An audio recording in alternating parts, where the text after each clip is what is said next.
Hey everyone, welcome to the E2 Effective Elders podcast. E2 is devoted to coaching your elder team to win by providing biblical and practical resources in authentic relationships. E2 wants nothing more than to equip you to move God's kingdom forward in the place you're serving Jesus. Visit us at e2elders.org and please share this good word with others. Hey, everybody. Welcome to the podcast of E2 Effective Elders. And I want to welcome a guest this week in our elder-to-elder conversations, our brother in Christ, Neal Daunhauer. Hey, Neal, how are you today? I'm great, Gary. Thanks. Appreciate being with you. Well, thanks for taking time for this interview. And everybody who's watching or listening, Neal is the lead elder at Sherwood Oaks Christian Church in Bloomington, Indiana. Hey, Neal, tell us a little bit about your ministry there at Sherwood Oaks. Yeah, so Sherwood Oaks, we've been around for, 60 years or so, and it's been through, multiple transformations. Started off as a really small Christian church with, 45 or so people. It has grown. Today we're 4 campuses. We have about 5,300 plus on our membership, and God just continues to bless us. So we're here in Bloomington. We have a couple of campuses here, one on the east and the west side. We have a Iglesia Hispanic campus on our main east campus, and then we have a campus in nearby Bedford, Indiana as well. Awesome. Great. And how long have you served as an elder? I've been an elder for 15 years at Sherwood Oaks. Yeah. Great. Very good. And you are leading your band of brothers, your elder team right now. Talk about that a little bit. Yeah. So we just finished a 5-year transition plan of our lead minister, Tom Ellsworth, who was with us for 40 years, which is unheard of in the kingdom. And so we started that process of transitioning about 5 years ago. And I can talk a little bit more about that as we have this conversation. But and so I was a part of the transition team in that transition process. And so it just sort of made sense that as we transitioned to jump in the role. I had previously been in the lead elder role and just picked it back up again. Great. Well, thanks for serving in that way. And, our conversation today is about elder governance and the way an elder team is not only structured within itself, but within the church and the responsibilities that elders have. Not getting down in the weeds, managing the checking account and establishing the budget, but serving as shepherds of the flock. And so I would like to ask you just 3 questions in our conversation about elder governance. Why? First of all, we're going to start with why. Why is this important to you, to the elder team there at Sherwood Oaks, as well as to the whole church family? Yeah, it's a great question. We're accountable to our staff. We're accountable to the communities to which we serve. We're accountable to we have almost 50 mission partners worldwide that we have close relationships with. And so, I think we felt that this idea of recommitting ourselves through elder governance was about setting a tone, leading well by following well. I would say it that way. We really felt that we needed to step back and take a good look at the elder role as it's laid out in the Bible, but also really, commit ourselves to more discipline, as elders and being united. And we've always had a really great eldership. There's 16 of us. We just introduced 3 new elders this year, and we just felt that it was a good time for us to set a tone for our flock, and again, listen well in order to lead well. Good. So this issue of elder governance, before we get into the second question of how you're onboarding it, just as a reminder to people who may be joining us in the podcast, there are 5 responsibilities of an elder found in the book of Acts, and we at E2, we coach elder teams to pursue those 5 responsibilities with absolute urgency and intentionality. And the 5 P's are preaching, and they all start with P, so I can remember them with my simple mind. Preaching, which would involve also teaching the Word of God, prayer. We oversee the prayer ministry of the church. So those two P's are really the spiritual health and vitality of the local church, the onboarding of policy, the care pastorally of the church, the sheep, taking care of the sheep pastorally, and protecting the church doctrinally against darkness. So preaching, prayer, policy, pastoral care, and protection. So with those things in mind, now, second question for you. How are you onboarding elder governance, your elder team specifically, to embrace this? Yes, another good question. So again, I had referenced the opportunity that we've had to create the transition of leadership. Again, having and you know this, Gary, having led at the Creek for so long, but as you transition into the next generation of leader, it isn't about, I mean, it can very easily become about, okay, now, oh my gosh, Gary Johnson's gone. Now what do we do? This isn't Gary Johnson's church. It's not Tom Ellsworth's church. This is the Church of Jesus. And, you know, so for us, that meant that we wanted to prepare for that. And in our process, before we ever started the transitioning phase, we went ahead and stopped and paused and prayed and developed a mission vision plan for about a year. It was a very deliberate, very disciplined process that we went through. And out of that came some clarity about where we felt God leading us as a church. And we wanted to make sure that we had that piece so that the foundation was strong, no matter who was in the lead minister seat. We wanted to make sure that this is Jesus Church and that our direction was firm. So we came out of that and felt affirmed that God had given us really two pillars of strategy. One was that we were going to commit ourselves to leadership multiplication, leaders developing leaders, for the purpose of, number two, targeted transformation of an at-risk people group. And so let's get our house in order. Let's develop a united front on leadership, equipping and multiplying leaders so that we can be equipped to go out into the harvest field and focus our efforts on targeted transformation of an at-risk people group. And I'm getting to the governance piece because as we looked at that and developed that process enabled us then to be laser focused on who we were going to have succeed Tom Ellsworth. And also then it gave us the guardrails for the church going forward. So that was heavily communicated.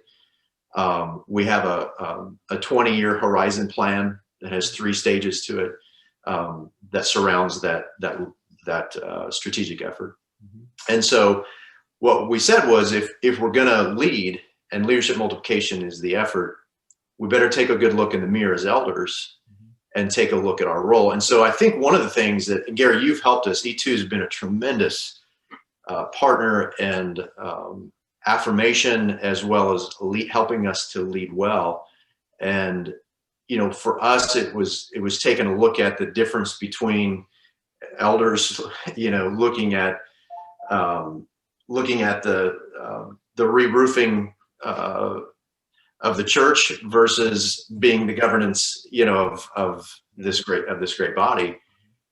And so the governance piece really allowed us to, and has allowed us to take another look at our role. So we've really used the teaching efforts of E2, and I could talk more about how we're doing that in a minute. But that helps because as we're doing that, then it's the elders are committed to this. The staff is going through dedicated ministry training, leadership training. You've helped us, and we've made a dedicated effort for our deacons to go through the same thing. Let's get our house in order with our deacons, and let's actually come together, elders and deacons, in this effort.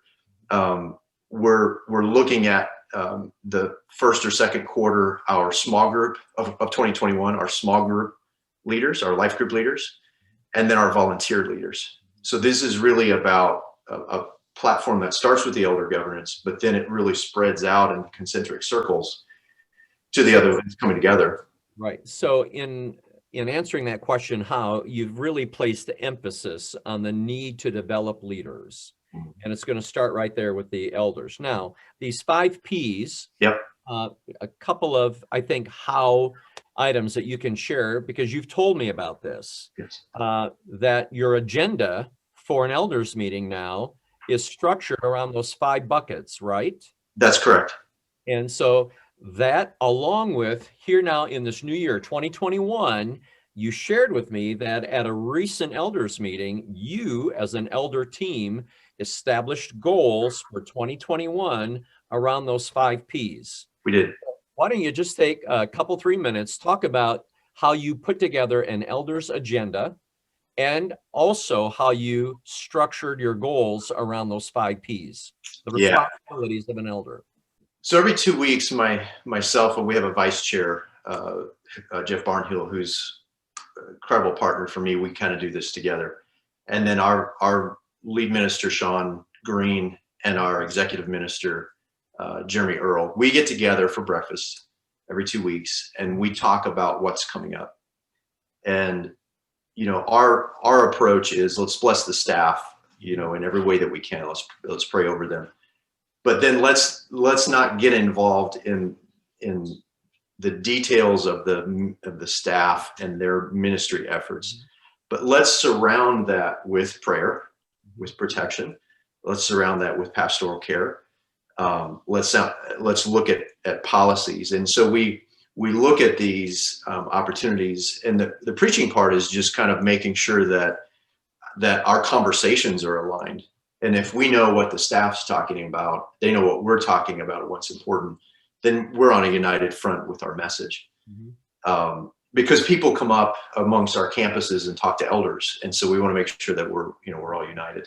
So that process helps us then to go in. Now, when we talk about the 5 Ps, I literally just sort of like lay out the agenda.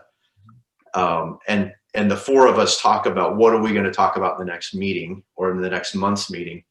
And then how do those 5 we sort of guardrails, what do we need to bring up there? So recently we went through, for example, our ordination policy, and we had you look at that. Gary, you gave us some great feedback on that. And we're going down through that list, saying what are the goals, but then also what's right in front of us that helps us address this. So we're united. Yeah.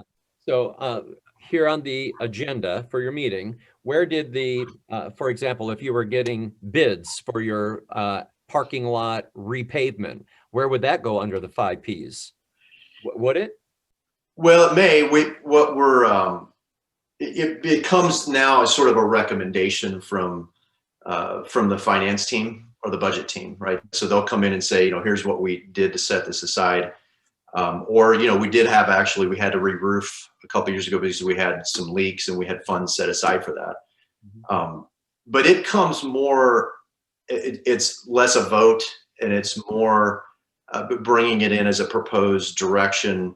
We have some governance on certain levels of, if it's that specific example of funding, but we don't get in the weeds on it.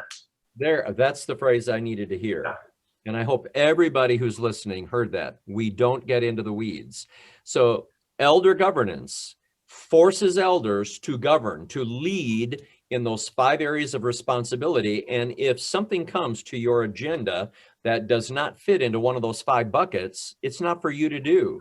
But again, and what happens is, as elders, we kind of stand away from the spiritual depth of ministry, because it's easier for us to default to financial statements. It's easier for us to default to price quotes.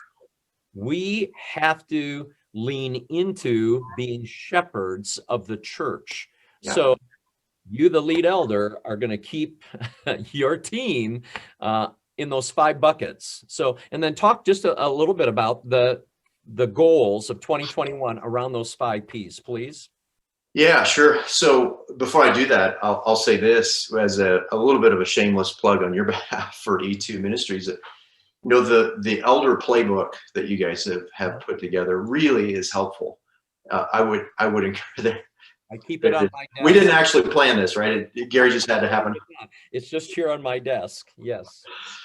But what I would say is before you go into those meetings, if you know there's going to be and we talk about this, if there's going to be a topic that comes up that you know is going to create the propensity to get into the weeds, then we talk about how are we going to keep it from going there. But a nice tool to go to is, but let's go look at what the playbook says. So that's just a great. That's cool. I'm glad to hear that. That's very affirming to the time and effort we put into producing that tool of ministry. And with that, Gary, I think the lead staff and lead elders, that team, that's an inextricably linked, aligned, like-minded team. So we're both very clear with each other. Like, let's be really open about what we're going to talk about, and sharpen us if we're getting too much in the weeds. Then tell us, and we'll work together on it. So I think that's important. Now for 2021, we've looked at, like I said, our policies, and we've looked at risk. So right now we're looking at risk to the church, and we're saying, we need to make sure that, for example, that the role of elder is clear. And so, the elder statement on financial accountability, we think that's important. That's especially now, coming up out of the pandemic, where churches have really struggled, financially. We want to make sure that people are clear. This is the elder's position, so we're really using the policy guidance that you guys have provided for us, along with our own, and we're sharpening some of that. But we've prioritized it based on what we see as risk for the church. How I really appreciate what you're doing is just like Jeremy and Sean, they're exceptional leaders of the staff. They've set goals for the staff in 2021. Similarly, you, the elder team, you're setting goals for yourself, because you want to look different on December the 31st this year than you do on January the 1st. And so it just really excites us at E2 to know that you're building goals based on elder governance, those 5 Ps. All right, last question. Let me give you one more example, because I'm just excited about it. Yeah. The prayer component. So we've talked about, prayer. Staff took the elders' lead from this discussion on prayer, and they went back and looked at every prayer opportunity in their ministries and came back with 1,638 prayer opportunities for 2021. Wow. And they've lined the hallways with a string of lights, and with every prayer opportunity that's met, a new light goes on throughout the year in the hallway. So I'm just saying, like, this connection between staff and elder alignment is just it's really, yeah. And when staff and elders are at their best, the church is unstoppable. Yeah, incredible. Well, then last question for you. So you've told us why elder governance is essential to all of you at Sherwood Oaks, and how you're onboarding it in practical, easy to understand ways. Now, what things do you and the elder team need to remember as you pursue elder governance in 2021? I really, and Sean and I were talking recently, I really like the way that David Butts puts it. And he says, if this is your church, you better hurry up and start. If this is Jesus' church, you better slow down and listen. And so, as we look at that, it's for us, the mindfulness, I guess, in the onboarding process is making sure that our agendas don't get out in front of God's agendas. Elijah prayed for 3 years that it was going to rain, right? And he wasn't going to rush God on, that effort. And so we're expecting rain. We just have to keep praying and be faithful. And so not to get out in front of God. And that's a conversation that we continually bring up. Are we getting in front of God on this? Are we getting in front of God? And really believing that the Spirit is going to lead us in His timing. And we have seen that in the last several years for sure, that the more we try to engage and control the timing, the more God keeps pulling us back, saying, not yet, wait for me. So for us, a lot of it is about timing, and it is about making sure that we've got the thumbprint of God, but then we've got the leadership thumbprints there saying, okay, are we all united? And if we're not, then let's slow down and let's go over this again. And so we're being very intentional and deliberate about timing for this governance, and making sure that we're remembering that this isn't in our time, especially post-pandemic. I mean, we're really right now listening to. We have groups of people who are Christians and non-Christians speaking to our elders about what the church is, what the church has been, who's been helped by the church, who's been hurt by the church. We're open ears right now, because the post-pandemic church is going to look a lot different than it did before. So we need to be prepared as an opportunity for the word of the Lord to be powerful in a world that's really hurting and divided right now. So this is timing is really, really important, but it isn't in our timing. And that's what we're continuing to force ourselves to remember. That's a strong, strong word on which to end. I just want to commend you and the elder team there at Sherwood Oaks, the staff team under Sean and Jeremy's leadership, because what you just described, post-pandemic church, you are attempting to be like the sons of Issachar in 1 Chronicles chapter 12. It says in verse 32, they had minds to understand the times, and they knew what Israel should do. You're doing the same. You're trying to understand the times, read the culture, and know how the local church should respond. So thank you for leading well. We're very grateful. And we're grateful for the partnership with Sherwood Oaks. Yeah, we honestly, the tools and the processes and the conversations, the webcasts, the videos, I can't say enough about. We use the videos to open up every elders meeting, the E2 videos. Great. We have a different topic, but there's plenty to choose from. You've equipped us with about 2 years of videos at least, and so those tools are there. And I think I even reach out to you and say, hey, Gary, this week I'm talking about our plans for 2021.